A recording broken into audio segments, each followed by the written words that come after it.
All right, well, welcome everybody. Obviously, you guys know the title of this. We're going to talk tonight about this connection between the gut and the brain. Now, this is one of our favorite topics to talk about, but also one of the more difficult conversations or more difficult topics, as we were talking before this.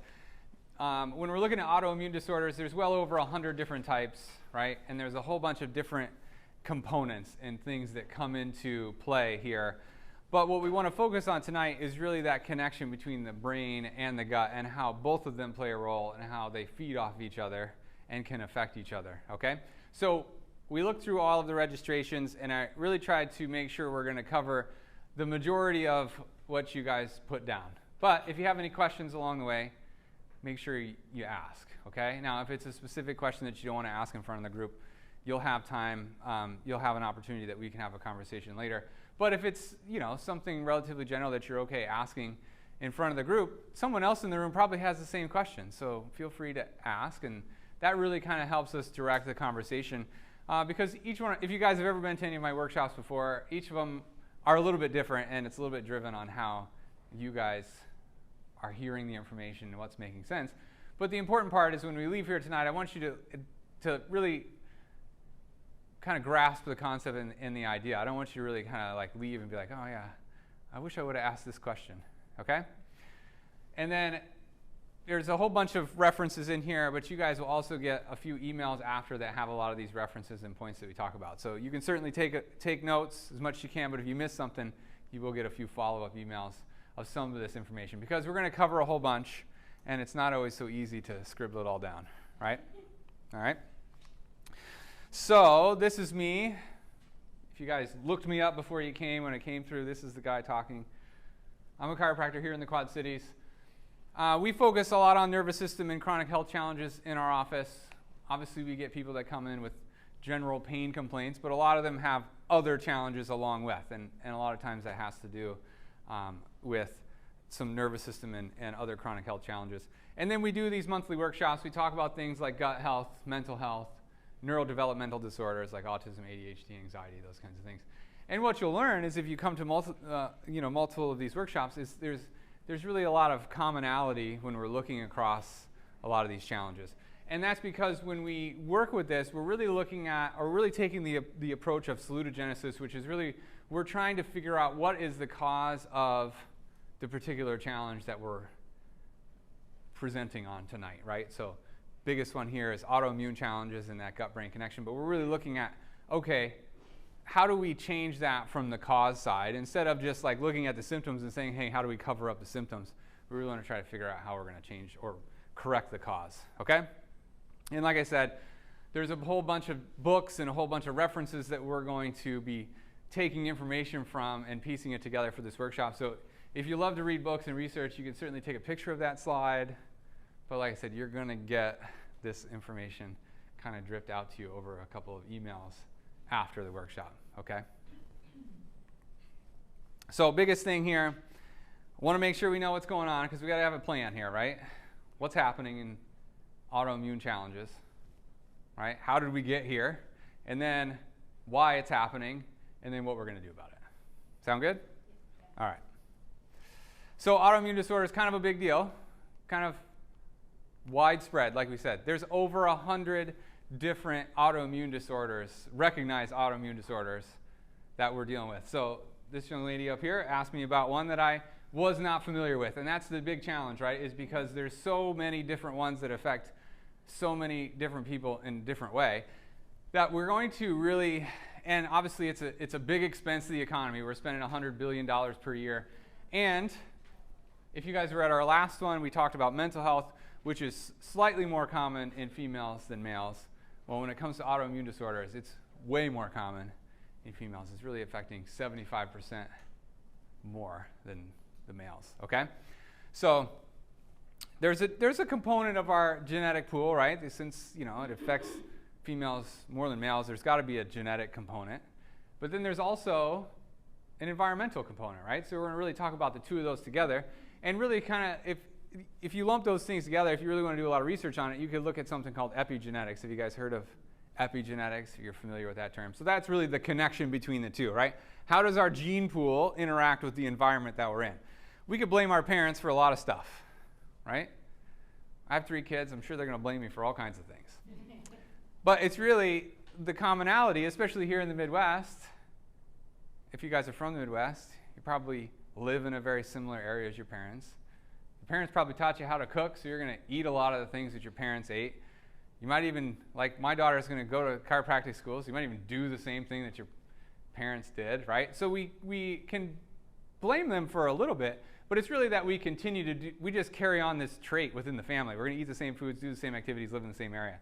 So we got to do something. That's kind of a combination of epigenetics, of what the environment does to what genes it activates. But it's super important to understand that the decisions we make today are going to affect the next 3 to 11 generations. So we can really make changes now that are going to last for a long time. I mean, that's good and bad, right? Because we can make really bad decisions that are going to change the family tree for the next 3 to 11 years, or we could make some really great ones. So hopefully I'm helping you guys make some good ones. Now, we also, obviously, everybody in here understands that autoimmune disorders are a big problem. But this particular one points this out. I don't know if you guys know exactly how common they are or prevalent they are, but you can see 1 in 69 women below the age of 50 will be diagnosed with breast cancer before the age of 50, right? Well, it's 1 in 9 will be diagnosed with autoimmune disorder. So we probably all know somebody that's been diagnosed with breast cancer, and it seems like that number is going up like crazy. I know way too many people that have, but we don't always hear about the autoimmune disorders, right? That's not usually posted all over Facebook and support groups and stuff as commonly, right? So now, can anybody define what an autoimmune disorder is? Anybody have like a grasp on what it is? General concept. Like your body attacking your body's self system in your body attacking its own like organs. Yeah. But it can really affect like any system, right? Like it can be nervous system based, it can be gut, it can be blood based. I mean, like it can literally, there is no part of your body that's immune to an autoimmune disorder, right? It can literally attack any part at any point in time. So we want to figure out, again, why is this happening? Because if we're going to interrupt this and really change this and say, hey, like I want all my systems working well, we got to figure out what's the underlying challenge. If we're under a due amount of stress, if our system is under stress, if we have an interference to that gut-brain connection, then yes, genetically we're going to respond very similarly to if our parents were under that same amount of stress, same kind of stress, right? So I kind of just said, hey, we do the same things, we eat the same things, we live in the same area, we got the same job. But really what that all comes down to is our response to stress is going to be very, very similar to our parents' response to stress because we're genetically pretty dang close to the same people, right? So we'll see a lot of these follow through. And so if you have this in the family, right, a lot of you obviously are probably coming here for either yourself or someone in the family. If we have this in the family, then it's even that much more important to understand what's going on and how we can interrupt this potentially, right, so that this doesn't have to be something that affects every member of the family moving forward, okay? Now, we have to obviously be a little proactive about it, and we have to, there's a lot of steps that can be taken. So we're going to try to help you at least do a few of those. Now, on the intake or the registration form, this was a common comment too. So this isn't technically an autoimmune disorder. It's incredibly prevalent, as you can see the numbers there with anxiety. But it's something that comes along with. So when we look at mental health challenges and we look at autoimmune challenges, a lot of times they're very intertwined. It's not like we can just separate one from the other. They're very commonly intertwined. And obviously 40 million adults are impacted by it, and kids too. So kids are certainly not immune to this challenge of anxiety and autoimmune disorders. Also linked to depression. So that was also on a few of the registrations. So research is linking depression to this gut-brain axis that we want to talk about. All right? And that affects a bunch of kids too. All right. So impact of chronic illness overall, I wanted to put this on there because it's literally trillion with a T, right? How much money we're spending on chronic illness in the United States. So that number just keeps on going up. So I know things get more expensive, but that number is going up because more people are being diagnosed with it. More people need help with it. So with all the advances we have and all the technology we have within the healthcare system, you would think that this number would go down, right? At least the incidence number. I don't know if the cost number is ever going to go down because healthcare is expensive, right? And it just keeps getting more expensive. But we should at least see the prevalence numbers go down, and we're just not seeing that. So we want to break it down into what's going on and how does it all tie together, okay? So we'll look at a couple systems first. We'll look at this car. All right, this is a mechanical system. What do we need in the car for it to work? Engine. Yep. And then what else is going to make it drive? This is just a regular old Audi. So battery. A person, right?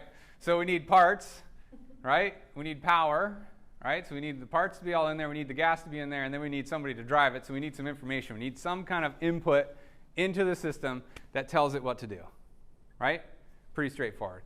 Computer works exactly the same way, right? This computer works because it's got parts inside, it's got a motherboard, and then it's got me telling it what to do. I'm clicking this little button, it moves in. So this is information that's making or connecting that parts and that power.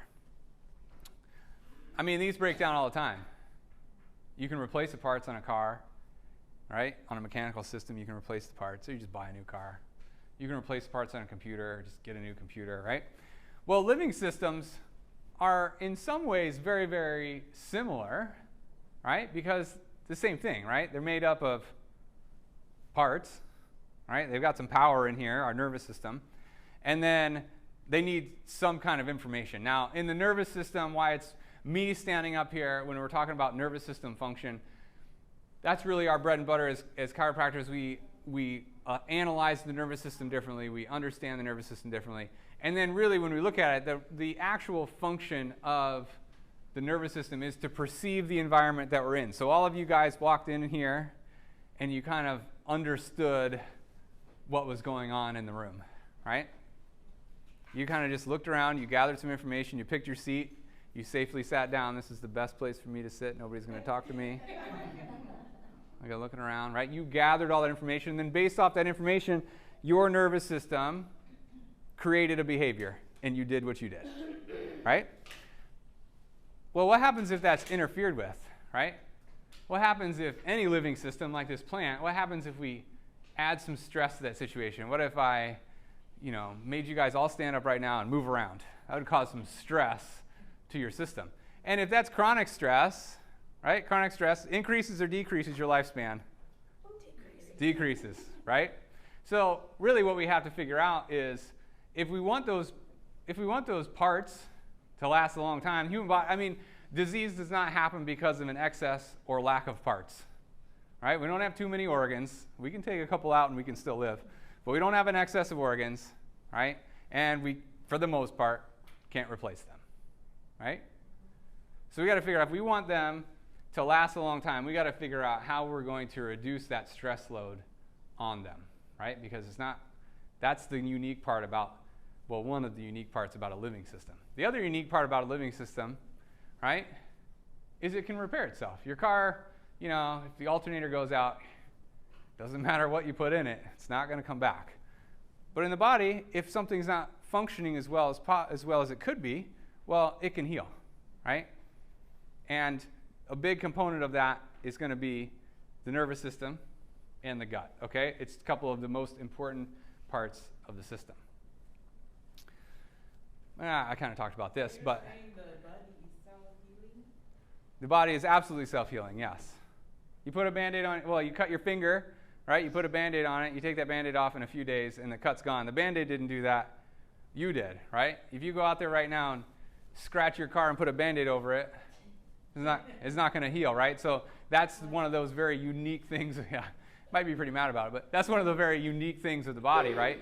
Is that it does have that self-healing ability that we want to figure out when we have that autoimmune challenge. Well, what the heck's going on?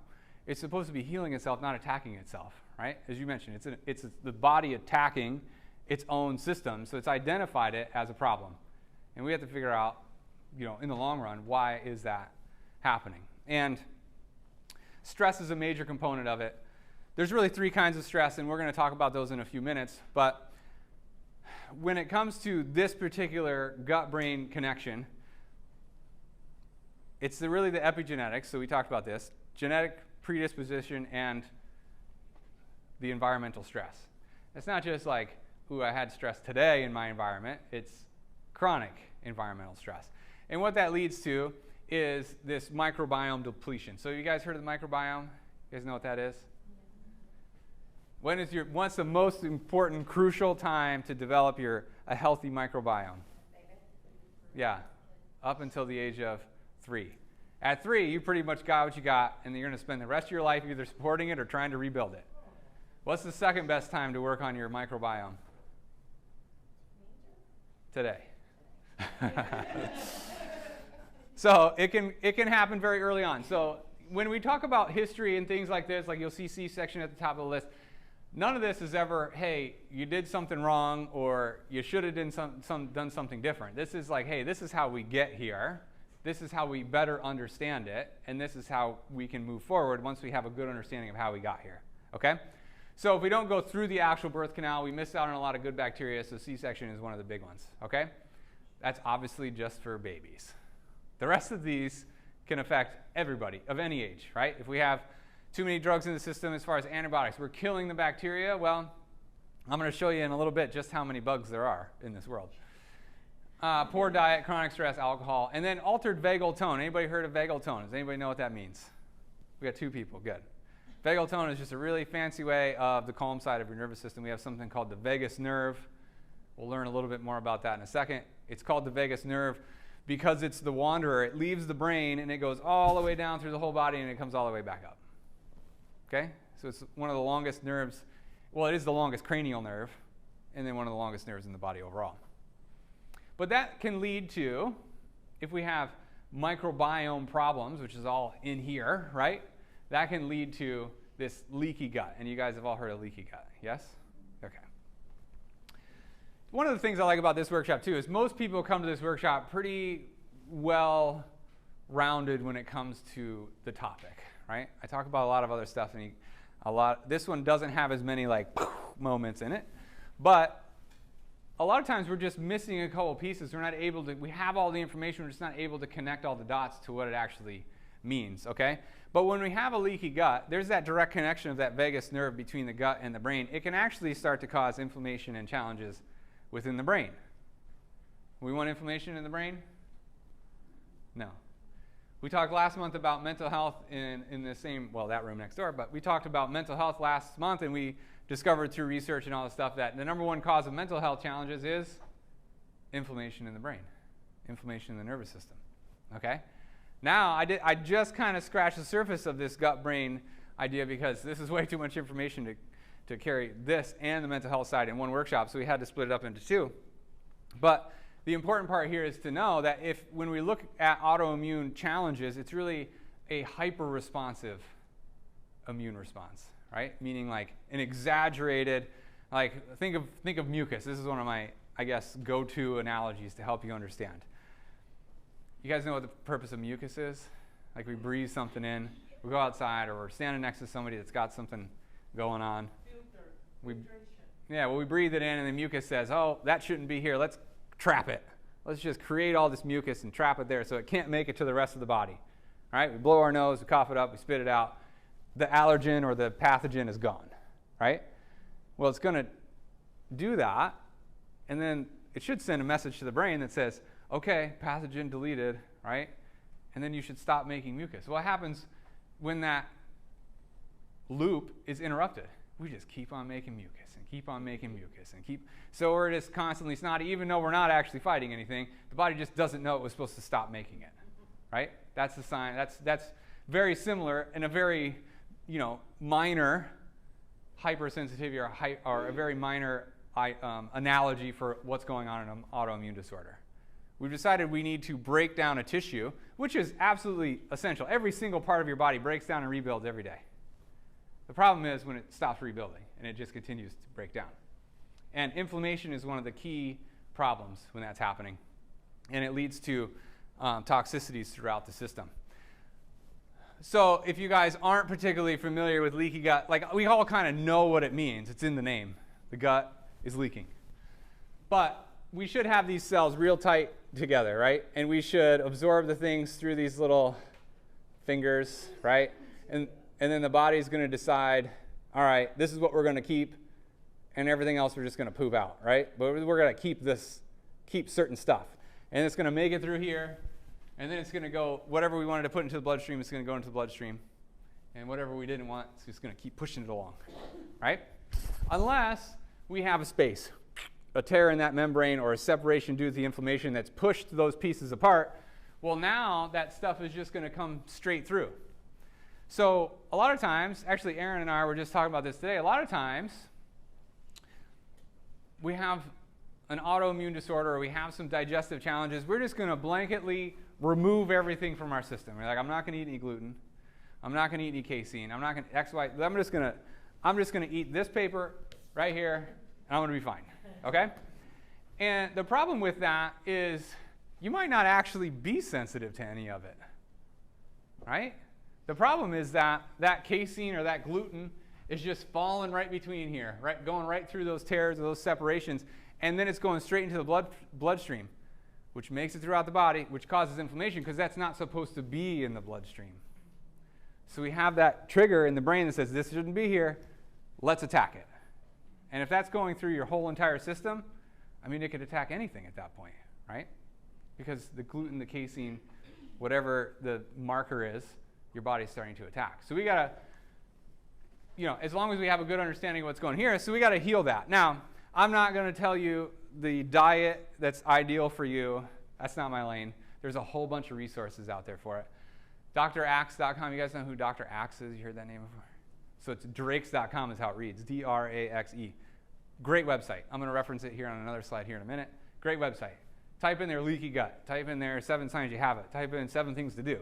There's a whole bunch of things you can put in there. You just put in leaky gut. It's going to tell you a whole bunch of stuff you can do at home, like drinking bone broth every day, collagen. Here we're going to talk about some bugs.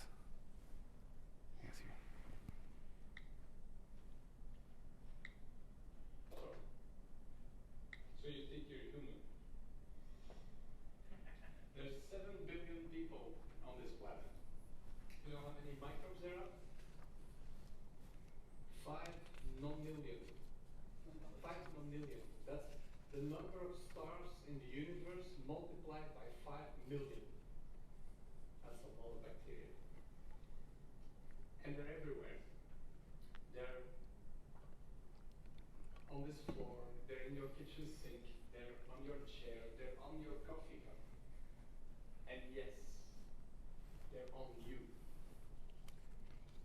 You harbor 100 trillion bacteria in and on your body right now. That's only 1,000 times the number of individuals on this planet. And if you look at it in terms of cells, you are outnumbered 10 to 1. You are not human. You are a walking bacterial colony. Isn't that exciting?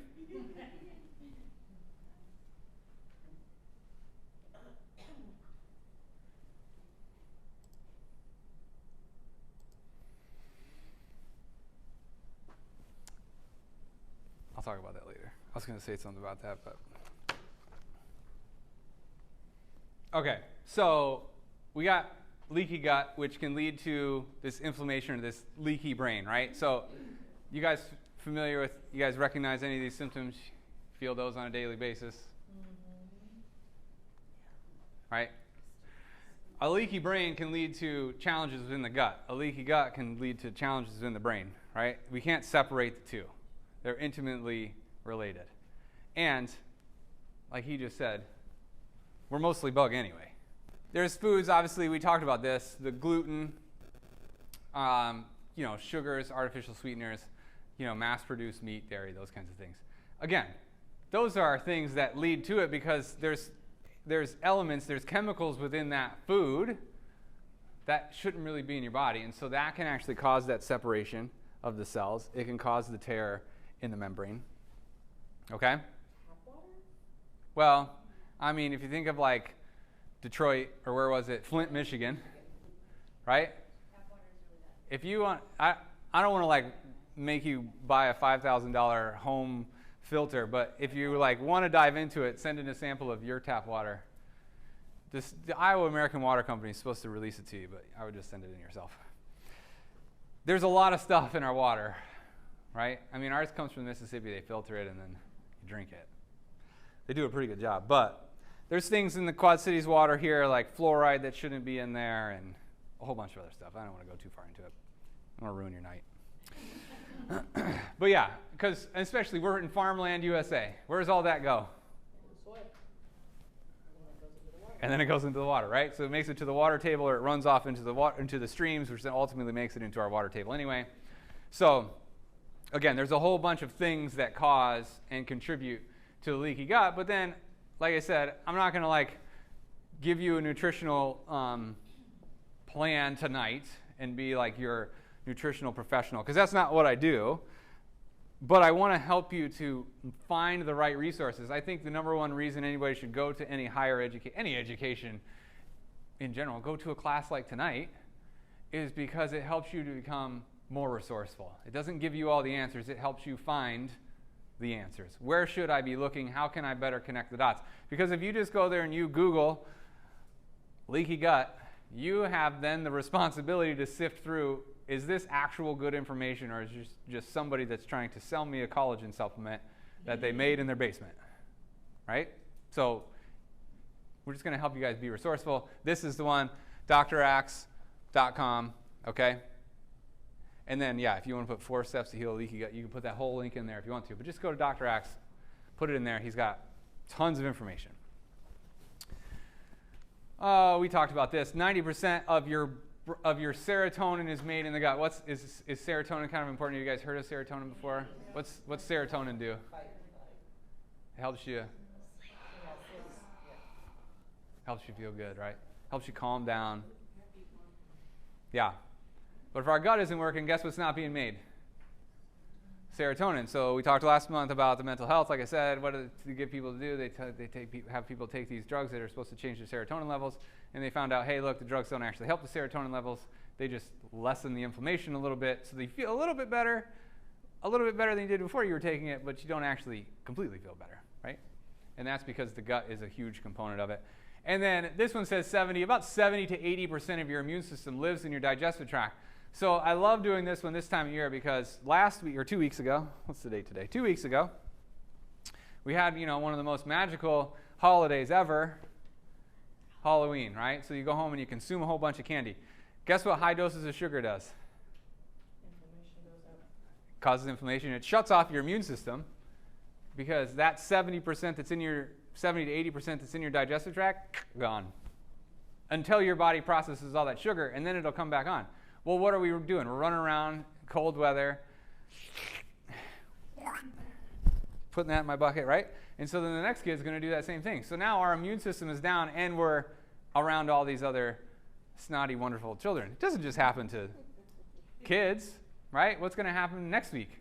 You're going to go eat some pumpkin pie, and you're going to have some cranberry sauce, and you're going to have all this kind of stuff, and then you're going to hang out with people you haven't seen since last Thanksgiving with a whole bunch of bacteria on their body that you're not immune to yet or that you haven't processed yet. So your immune system is going to go down because you put extra whipped topping on your pumpkin pie, and then guess what? You come home and you're like, I feel awful.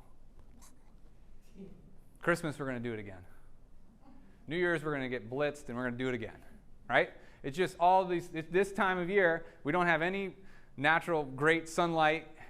We don't have any vitamin D. We're too far away from the sun to get that this time of year. And you aren't going outside just in your shorts, right? You're going outside completely covered. So we're not getting a lot of the nutrients, so we got to be even more careful about what we're doing in the gut.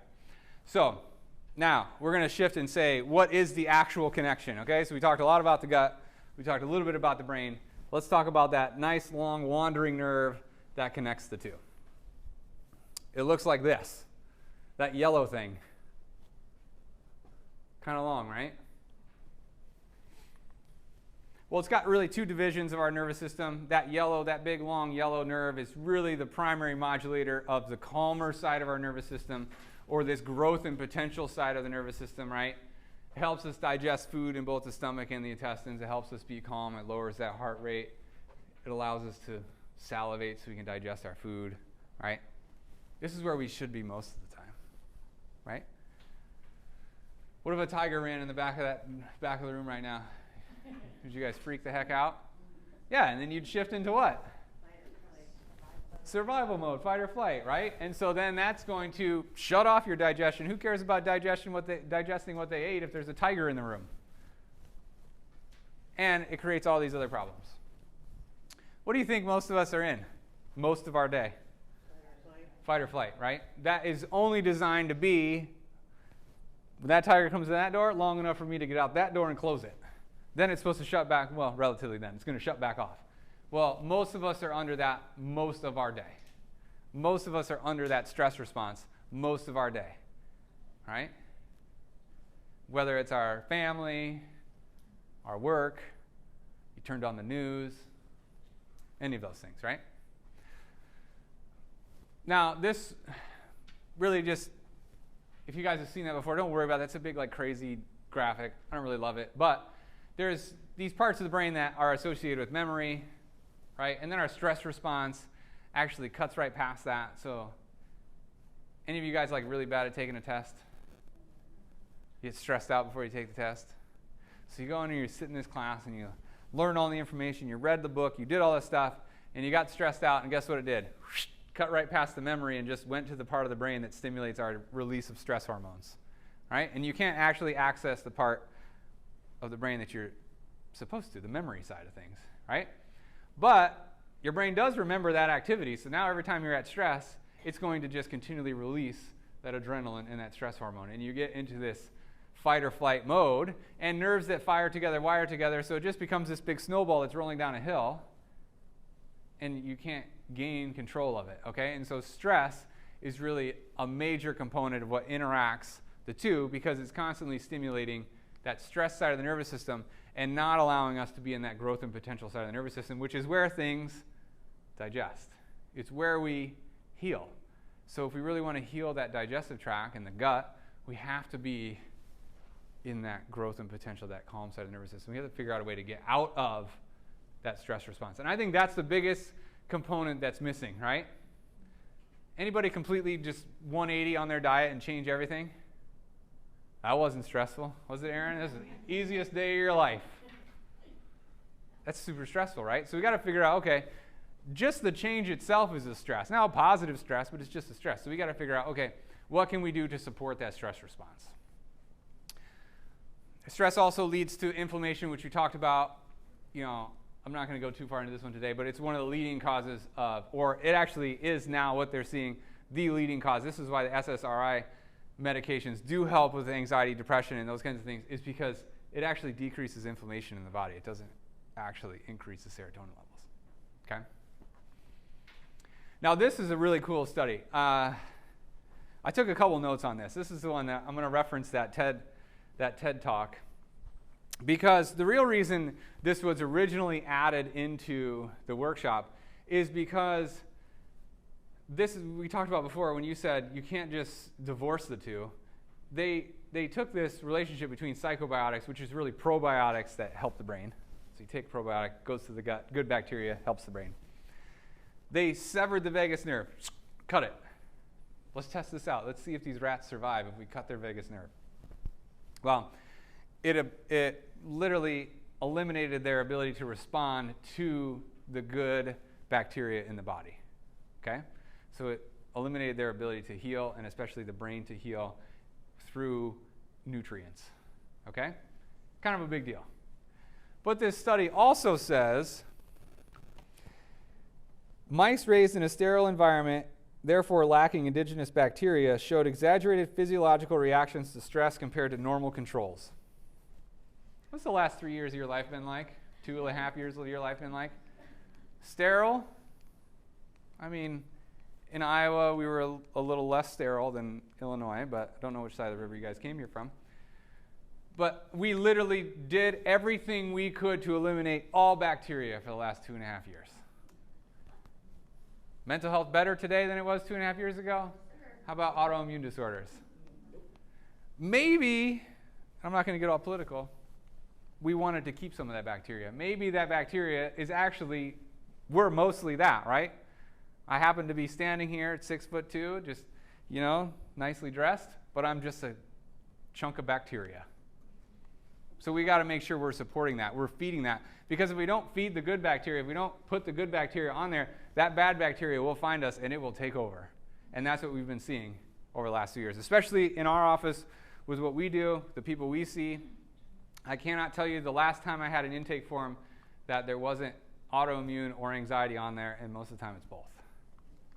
And that's been 2 years. Okay. I printed the whole thing out because I was reading this today and I was like, oh my gosh, this is so appropriate that I have to tell you guys that part. All right. So if we have this imbalance, it really could be two things. We either have too much of something or not enough of the other, right? So we either have too much stress, too much sympathetic, too much fight or flight. That's the ones in the green, right? Things might be going too fast. We might not be able to sleep. That's where the anxiety and that focus and ADHD, that Ferrari engine comes in, right? We got too much activity going on in the stress side of the nervous system. Or it could be that we actually don't have any vagal tone and the vagus nerve has been ignored for too long and it just hasn't developed. Remember, nerves that fire together wire together. So if we're chronically under stress, that stress side of our nervous system is really strong. It's really good at what it does. If the calm side of the nervous system wasn't firing, we're having trouble with growth and development, right? We see this more often in kids because there's a way bigger demand on the kids every day on an interaction level than there is for us adults. We can pretty much hide from anybody if we want to. We can figure out a different way to have a conversation with somebody if we want to, right? But the school system really brings out that low parasympathetic side. And obviously that leads to a whole bunch of other things from an immune system standpoint. So, vagal tone. It's actually something that can be measured. Anybody know how to measure it? No? That's a good guess. Something like that. It's right there. I mean, literally, the nucleus to the vagus nerve is literally right there. I think we talk about vagal nerve stimulators in here in a second, but maybe. You guys know what vagal nerve stimulators are? A question about that. Yeah. So I've seen somebody do something where they were like resetting the vagus nerve by it's like an electric pen that they did in certain spots in the across the abdomen. Sure. To, like reset it. Have you heard of that? Sure, there certainly are a bunch of different ways that you could add input into the vagus nerve. And you can do it at its most distal point, or you could do it as close to it as possible. There are certainly a whole bunch of different ways. So we're going to talk about a few of those. That's one of them. I mean, chiropractic is one of them. Obviously, it's me standing up here. You probably figured that out by now. But, yes, we're going to talk about a number of different ways. And I do have the vagal nerve stimulator here in a second.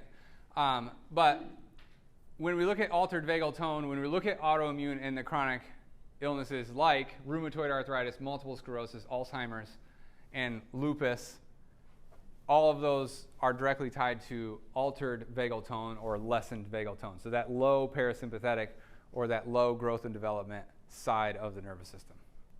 Not necessarily an exaggerated sympathetic, but a lowered vagal tone.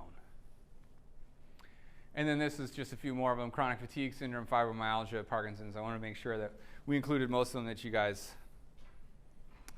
put on your registration forms. And then this one talks about that vagal nerve stimulator. So they have this way. This is most common in epilepsy, okay? So very common if someone has epilepsy, they're going to put this little thing right here, okay? And then you either have a watch that you can do this, or you got a little clicker in your pocket, or you have a dog that'll do it for you, okay? And what will happen is if this dog senses the seizure or you sense the aura of a seizure, you're going to push on that button or put the contact. You can't push on it because then anybody can push on it. You got to put your watch against it or the little sensor out of your pocket, or you got to push a button to stimulate that vagus nerve. And what that does, then, if we're just about, think of epilepsy like if you have too many apps open on your computer and you got to reboot it, right? So right before you feel like you got to reboot, you push this vagal nerve stimulator and it calms the system back down and the computer works like it's supposed to. Okay? Well, we just talked about how important vagal tone was for autoimmune disorders and mental health challenges, right? So they're actually showing that this vagal nerve stimulator can actually be used in these other challenges. right? And they're starting to do that. It's not quite like a mainstream thing. Like if you have epilepsy, one of the first things they're going to tell you is, hey, here's an option. If you have an autoimmune disorder, they aren't going to be like, all right, well, first thing we're going to do is put this thing right here, right? But they're starting to do more research on it. So if stimulating the vagus nerve is an important thing, you know, spoiler alert, we're going to talk about how we can do that without putting something into our neck. And it also has those anti-inflammatory properties, which we talked about are definitely important to whether we're talking about autoimmune, digestive, or brain challenges. That inflammation really seems to be that common underlying factor that really not a lot of people are addressing. We might eat an anti-inflammatory diet, but if we aren't really impacting how that inflammation is processed in the system, right? There's really 3 ways to get rid of inflammation, right? First one, we are designed to get rid of it, right? You guys believe that? We're self-healing. So if we have inflammation in the body, inflammation is absolutely essential to every function in your body. Everything heals through inflammation. Your food digests through a form of inflammation, okay? But we have to be able to shut it back off, so we need something like a supplement, right? We need omega-3s in our life. If you don't have omegas in your system, your anti-inflammatory function will not work. I'm not here to sell you any supplements, but that's one way we can do it. Second way we can do it is shut down what's causing the inflammation. So we can clean up the diet. We could remove the things from the diet that are causing the inflammation. The third way is we could just take something to shut off inflammation, like anti-inflammatory medication. 2 of those I really like. 1 of those I wouldn't suggest. But stimulating the vagus nerve is one of the ways to address the second one. How can we help with this inflammatory response that's going on in the body? We need to support it with proper nutrients, proper food, but how can we help support it? So here you go, the 10 ways to improve your vagal tone. Number 1, surround yourself with positive social relationships. We were talking about my daughter before. My daughter used to hate this. I probably started too early in life. You guys have probably all heard the phrase that, you know, you become your 5 closest friends. So like she was in elementary. I'm like, hey, what are your friends doing? Who are your friends? What do their parents do? She's like, Dad, why do you hate all my friends? I'm like, I don't hate your friends. I just know that this is an incredibly important time in your development that I need you to be surrounded by positive people, okay? I probably started too early. But that's okay. I'm still having the conversations with her. She's 20. I haven't started with my other little kids. They're 8 and 10. I haven't started with them. I learned my lesson. But cold weather, so great. You can just go outside today, and that's going to help stimulate vagal tone. And actually, just, you know, side note, if you eat your ice cream too fast, that's not really a brain freeze. You just overstimulated the vagus nerve, okay? So now you can be like, oh, vagus nerve. That's what I do to my kids. They think I'm weird.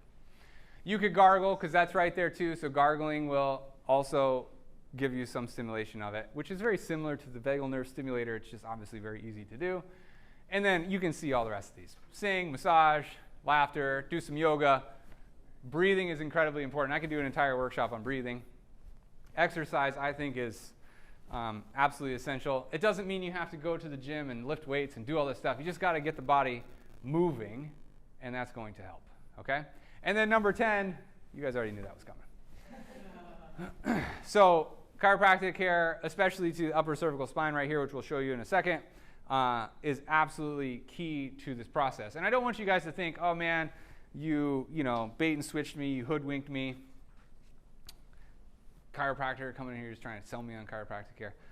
The reason we have this workshop is because if I didn't tell you this information tonight, where'd you get this from? Google. Yeah, I'm sure if you Google that, the first thing they're going to say is, well, you got an inflammatory process.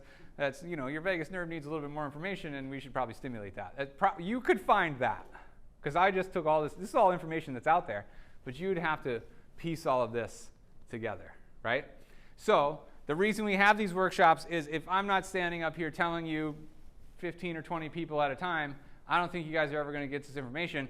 And you don't have enough time in your day to be less than what you should be. So that's why we're here to share this information with you.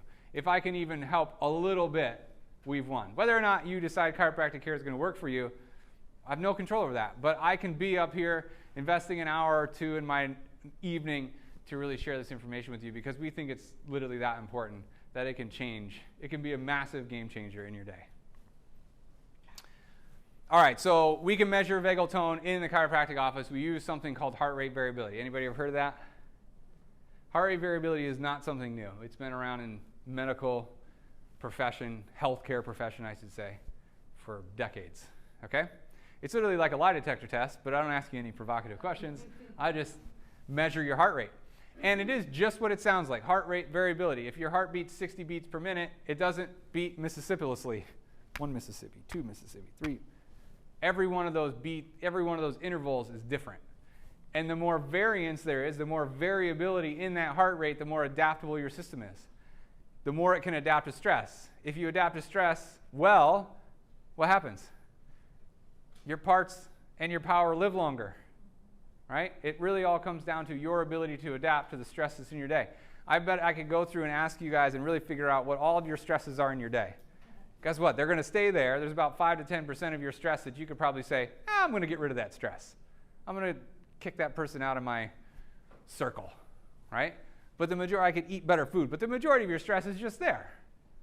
Yeah, you can't change it. So we got to figure out how can we better adapt to that stress. Okay?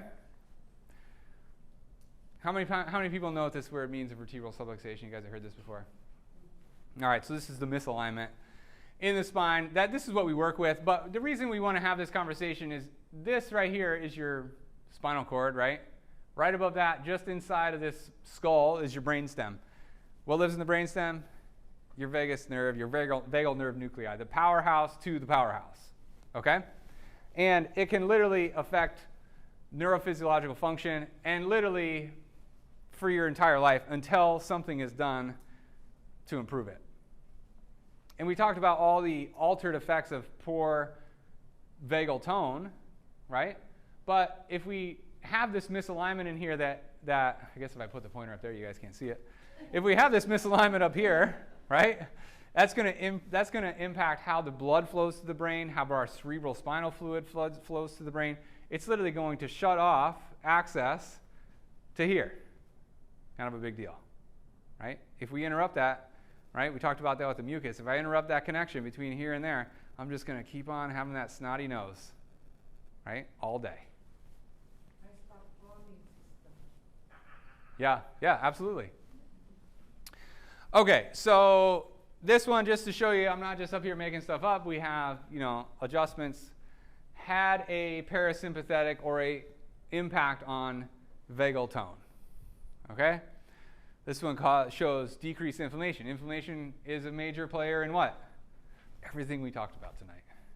And we can measure that too. This is another technology called thermography where we can measure the temperature. Now, temperature in the body is controlled by opening and closing of the blood vessels. So if we have the two sides of the spine, they really should dilate and constrict at the same rate, right? Well, if we have an imbalance or interruption in that communication, what we would call a subluxation, we might have dilation on one side, constriction on the other side, and then we'll have a temperature difference. And when that happens, guess what? That's a sign that the sympathetic system in that particular region of the spine ain't working. Does that affect blood pressure difference in each side as well, or? Yeah, I mean, you could go that far, but there's a whole bunch more involved in blood pressure because it depends on any injuries, it depends on muscle tone, there's a whole bunch of that. So we're going to go straight to the source and say, hey, look, how close can we get this reading to the spine, to the source? And so we're going to measure right along that spine, okay? This is what the actual heart rate variability, we measure a couple of things. We measure what the heart rate is. We measure your excitement level, okay? So I need to know when you sit there and do that your system is in a state of rest, okay? Your heart is way more variable if you're stressed out, if you're excited, right? And so you actually get this false positive reading that you had a great reading if your system is excited. So we need this blue line to stay below that black line. I don't need to go too far into it. But I want to let you know, we're measuring your heart rate, we're measuring your excitement level, and then we're overall measuring that variability between the beats. And if we're doing great, we're in the green, okay? I don't know why that's upside down. What happens when your heart rate is like there's something wrong with your heart, that you can't, that it's not normal? How's that going to affect that? Well, if your physiology is impacted, then it's going to impact our ability to compare you to a normal subject. I hate that word, but a normative database, right? But it can help us compare you to you, right? Right. So we're not just going to do this once. We're going to say, hey, look, what is it today? What's it in a month? What's it in a month later? To really gauge what that trend of the nervous system is. Because if we want to impact the system from an inflammatory process, from a vagal tone process, we better measure it. We can't just say, oh, I think it's better. Oh, do this, this, and this, and tell me how it goes. It's, hey, let's do this and let's measure. And then let's measure again. And then if we can't get the change on there, guess what else we're going to do? The other 9 things on the list, one by one, right? Maybe you should incorporate some yoga in your day. Maybe we should work on some breathing exercises. I can tell you probably, I'm not going to call all of you out, but 95% of you in this room probably don't breathe optimally. That's a better word. If we're really trying to heal an autoimmune disorder, I would really say, hey, look, we need to have a team. One of those team members, I think, needs to be a chiropractor that can measure it for you. Another one of those would be a functional medicine or a naturopath that can measure the blood levels for you, right? And give you somewhat of a nutrition plan or a supplemental plan, right? And then we have to keep on moving. A yoga instructor, a massage therapist, right? We just keep on building this team of how can we help you heal as a whole person. And you might not do all those tomorrow. You know, I'd be like, man, I got 37 appointments this week. But you might start to chip away at those, okay? And obviously technology like this helps to change that or to track that. Okay, and this just talks about heart rate variability in IBS, which is obviously too much sympathetic, not enough, too much stress response, not enough calm response, right? And then it has applications in mental health and fibromyalgia and depression. And we've seen positive research or positive response to cerebral spinal fluid and blood flow to the head and neurological function with adjustments to the upper neck here. Okay, occiput, which is C0, is actually your head. C1 is the first vertebra, C2, so the top here. And that's because of the location, the proximity to that brainstem. So we want to put some input in there. You certainly could get the vagal nerve stimulator, or we could say, hey, let's try something a little less invasive first. And if we can't get there, then let's try something else, okay? And I got a couple other ones that just kind of show the effects of the chiropractic adjustment on how the brain actually heals and the glucose metabolism. And this big one over here, this relaxation of that overstimulated sympathetic nervous system, relaxation of the fight or flight response, okay? This is a great one, too. This one's relatively new, 2016, so I'm sure everybody's read this one. Heidi Havik is a wonderful researcher. She does all kinds of cool stuff, but she's actually able to measure the change in brain activity by 20% post-adjustment, that's pretty incredible. All right. I talk way too much already. Okay. What causes vertebral subluxation? Anybody know? What causes that misalignment in the spine? It could be moving. It could be posture. Sleeping wrong. Yeah. How early does it start? When do you think this starts? Life. Teenager. Yeah. When they're born, right? A little bit of stress passing through the birth canal.